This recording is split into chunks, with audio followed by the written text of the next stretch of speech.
Greetings all, this is Falcon Paradox, and I'm here to bring you a review today of the D-Arts RockMan X Zero First Edition figure.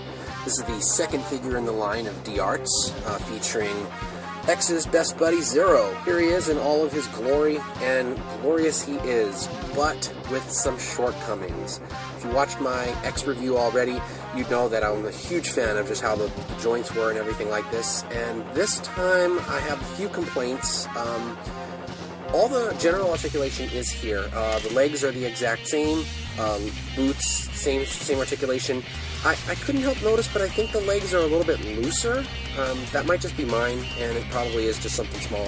And since the paint job is a little bit more generous, I noticed little bits and pieces that kind of spread off. There's a little silver here, there's a little red down over here. Minor, but noticeable. The paint is actually really nice done. It's faintly pearlish, I guess I would say, on this red. The white is pearl. This is kind of an off silver. The airbrushing they did on the hair is fantastic. Really love that. His Z emblem right there. A laser graphic, so that's on there pretty well. Careful, that might scrape off. The jewels on his chest glow, I guess you could say, great when it's in front of a light. Same thing with the Z-Buster. And of course on the bottom, and the helmet attachment, the helmet blue jewel there with the orange on the sides there. Everything is really, really well done. Same thing with X. My problems would be with his most glaring feature, which is his flowing blonde hair. You know, I read a review somewhere that said his flowing hair is articulated. Well, that depends on what your definition of articulation is. It moves left and it moves right. That's it. This is it. This is the movement. You can't move it up. It's not on a ball joint. There is a tiny joint right here that moves side to side inside. That's it. Nothing else. And I broke it. Yes, it's a very, very sad tale of events, but it is true. I did break it. It just came off. I don't even know how. It just kind of snapped off, and it was about maybe 2 hours old. So if you are going to get this figure, I implore you to be careful with the hair. Something else I was a little disappointed in was the choice of faces for interchangeable faces. The face I have in there is the grit teeth face, and then he has his standard kind of looking square at you face. And then he's got this face, which is pretty much the same thing as the standard face, but his eyes are like up into the corner, where I guess if you're like this, it'd be like... Mission accomplished! Returning to base! You know? What I really wanted was maybe a smirk, or every time I think of Zero, I keep on thinking of the crazy-ass Zero who went nuts on Sigma in the X4 game. But we're not going to get into that, I guess. I do, however, want to compare him to the old Bandai version from 1993, actually. Of course, you'll know that Zero's first appearance is much different than he was in X2 onward. One being he didn't have the Z-Saber, or Beam Saber, or whatever you want to say. This fell off. This attaches to the back, and this is a ball joint here. Isn't that lovely?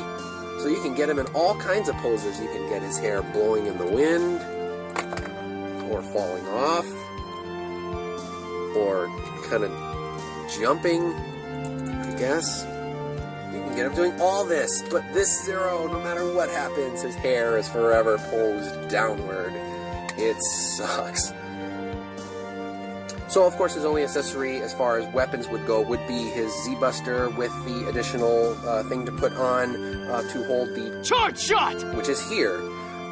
This one definitely has a paint job. You can tell it was done in a kind of clear blue plastic, I suppose, and then there's like airbrushed in here with a very light blue, so it gives it a little bit of dimension and stuff. I'm not going to attach it on there, but it does look very reminiscent from the game. A great accessory. He comes with his other arm, and he does have this hand right here, which is, I guess, kind of like a thumbs up, but clearly it's used to hold a saber, and I guess we could. I haven't even tried this yet. Yeah, you definitely could get him using his old saber. Of course, it's too small and colored weird, but yeah, I guess you could definitely do that. Which could only mean that Zero's second appearance is on its way. Here's hoping, huh? He has the same additional hands as X does, open hands, and fist with the other grip hand. So he has two different types of hands. I guess you could use them if you so choose to.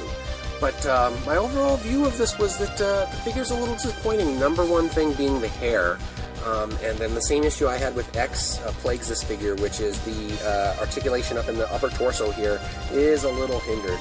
I also kind of noticed that that arms, or when you can like take these off to replace them, they went in a little bit tighter, I guess. Tighter in some, looser in others. So it could be a good thing, could be a bad thing. Would I recommend this figure? It's kind of hard to say, you know, because with that hair articulation, it might just be better if you wait until the second version of Zero, which actually hasn't even been announced yet. I would recommend him, only because he's the first version, and everything on him screams kind of retro. If you're a big fan of Zero, or if you want to partner with X. But other than that, he's not really a great buy unless you actually have Sigma, or Vile, or Vava, whatever you want to call him, to fight with. But if you want him fighting alongside of X, yeah, I would give him a shot. But he's cool. I'll admit that. He's definitely cool. Thanks for watching my review, everybody. Hopefully I've been able to help you decide if you want to get this figure. Take care.